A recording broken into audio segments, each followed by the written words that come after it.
मैं डॉक्टर नरेश चंद्र गोयल से आचार्य Hindi MAG college Bharatpur. कल जो प्रश्न गोदान में बताया था भारतीय जीवन की सामाजिक यथार्थता, शेष भाग आज बताएंगे हम। जो MA फाइनल के विद्यार्थी प्रेमचंद ने प्रश्न पत्र दिया है उसके लिए उपयोगी है। नंबर 2 पर बात करेंगे हम।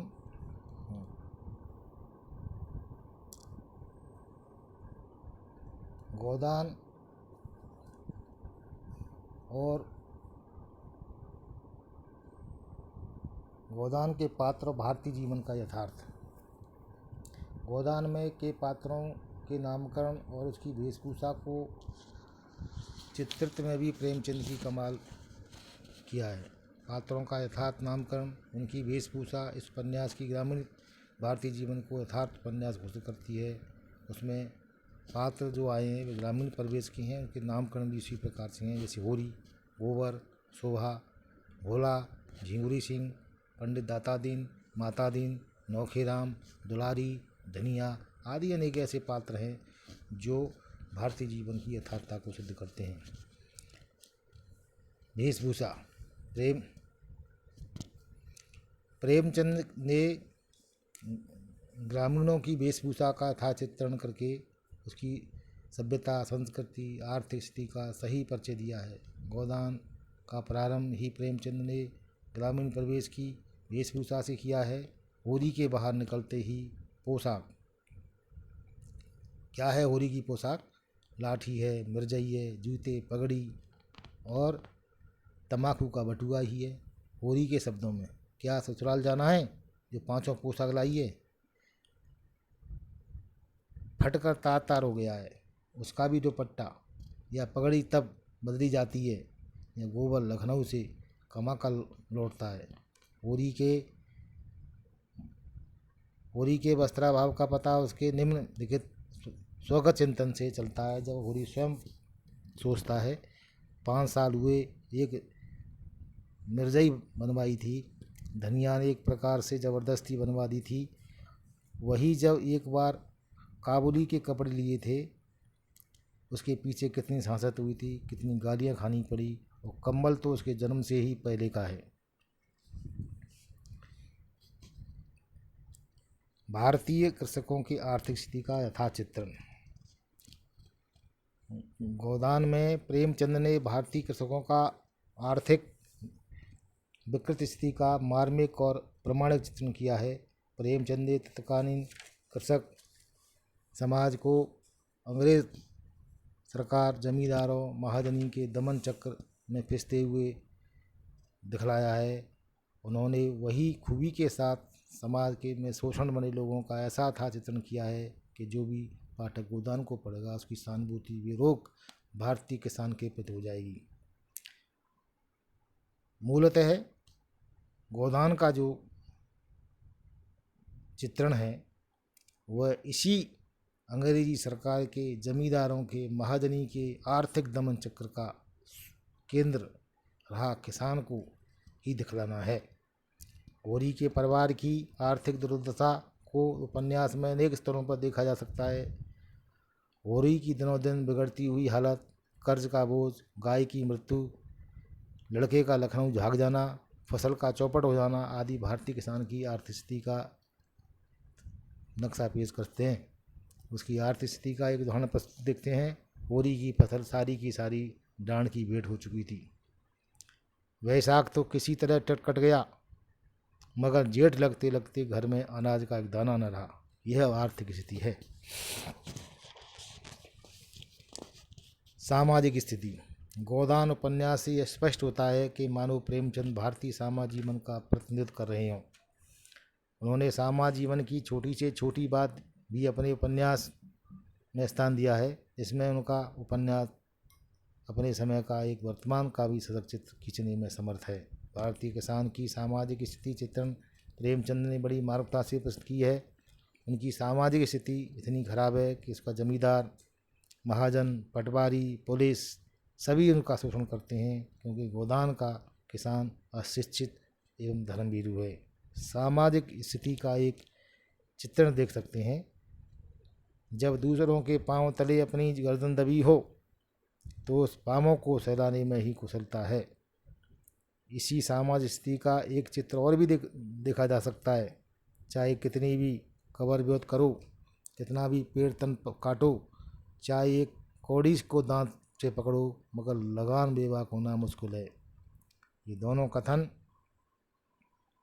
प्रेमचंद ने धनिया के माध्यम से कहलवाए हैं, जो यथार्थता को पूरी तरह से प्रकट करने में समर्थ है। किसान की कितनी भी सामाजिक दयनीय स्थिति है कि समाज के निम्न स्तर वाले लोगों भी बहु बेटियों पर कई प्रकार से निगाह रखते हैं, उनको कई प्रकार से उनको बुरी दृष्टि से देखते हैं। यहाँ पर पंडित दाता दीन निम्न जाति के लोग जो कहे जाते हैं समाज में, उनकी बहु बेटियों पर अपना एक कुदृष्टि डालता है। यह भी सामाजिक स्थिति दर्शनीय है। कृषि संस्कृति का यथार्थ वर्णन। गोदान में भारतीय कृषि एवं संस्कृति का मार्गांकन हुआ है। कृषि का संस्कृति, भूमि और गोधन से दृढ़तापूर्वक संबंध है। ये दोनों इस संस्कृति को आधारशिला हैं। किसान को भूमि से बेहद प्यार होता है। गाय उसके लिए पूजा और श्रद्धा की वस्तु होती है। प्रेमचंद का गोदान उपन्यास ही शीर्षक से संबंधित है। प्रेमचंद ने होरी के माध्यम से कृषि संस्कृति को बड़ी सफलतापूर्वक प्रस्तुत करने का प्रयत्न किया है। बिना पैसे के होरी की हरी भरी खेती सूखती जा रही है और जमींदार लोग उसके दमन पर दमन चक्र चलाते जा रहे हैं। ग्रामीण संस्कृति परंपरावादी है, आज उसमें परिवर्तन अवश्य हो गया है। गोदान में परंपरावादी एक रूप हमें ग्रामवासियों की मिथ्या मर्यादा रक्षा की पालना में दिखाई देता है। प्रेमचंद ने सिद्ध किया है कि कृषक वर्ग कर्ज ले सकता है, मूल का दोना दे सकता है, लेकिन खेती के साथ मजदूरी कर सकता है। पुलिस वाले भी होरी के घर की तलाशी लेते हैं। जो किसान के घर की मर्यादा संस्कृति है, उसे वे तोड़ते हैं।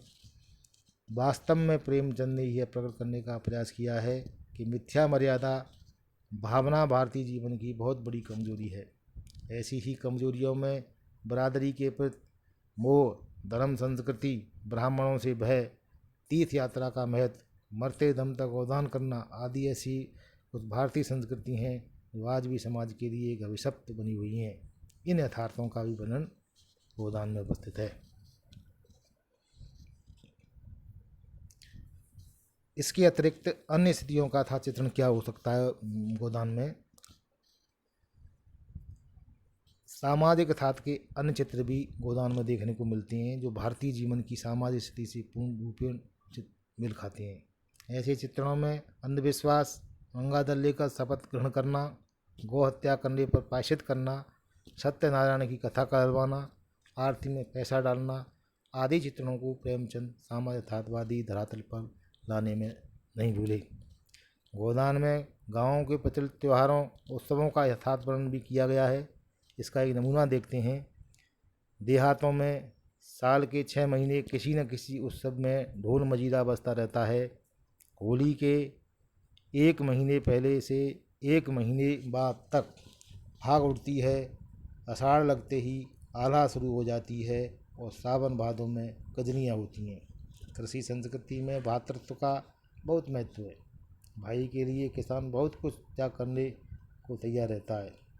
धनिया जुबान की तेज और असहनशील होकर भी पतिव्रता की सजी मूर्ति है। वह वस्तुतः अभाव और धन जर्जर किंतु प्राचीन विरासत से युक्त ग्रामीण संस्कृति की नारी का प्रतिनिधित्व करती है। कृषि संस्कृति में पिता की सेवा पुत्र का धर्म है। गोबर लखनऊ चले जाने पर भी पिता के प्रति उसका मोह रहता है।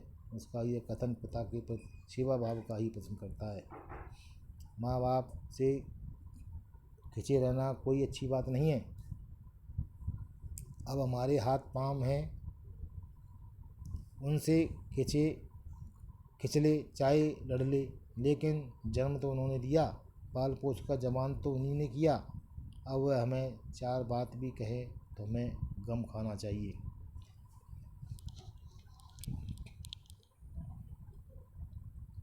अब हम इस प्रश्न के निष्कर्ष रूप में बात करें तो उपरोक्त समग्र विवेचन के उपरांत हम कह सकते हैं कि प्रेमचंद का उपन्यास गोदान भारतीय जीवन की सामाजिक यथार्थता को समग्रता एवं व्यापकता से प्रस्तुत करने वाला महान कृति है।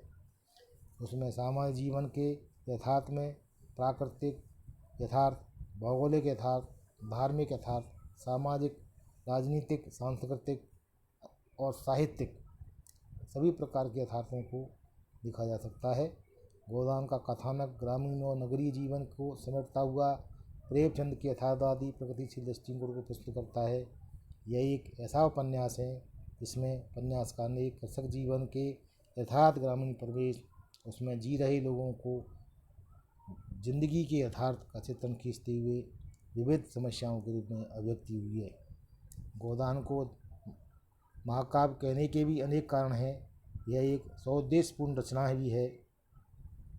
यह अपने युग का समग्र चित्र प्रस्तुत करने वाली महान कृति है। उसका कथानक जीवंत और सुसंगठित है। इसका नायक मजदूर किसान होरी जो पूरे उपन्यास में छाया रहता है, उसकी वह महान नायक है और पूरे भारतीय कृषक का नेतृत्व करने वाला है। इसकी शैली गरिमामय उदात्त है और रसों का परिपाक भी हुआ है। इसकी शैली उपन्यास की जो शैली है वो भी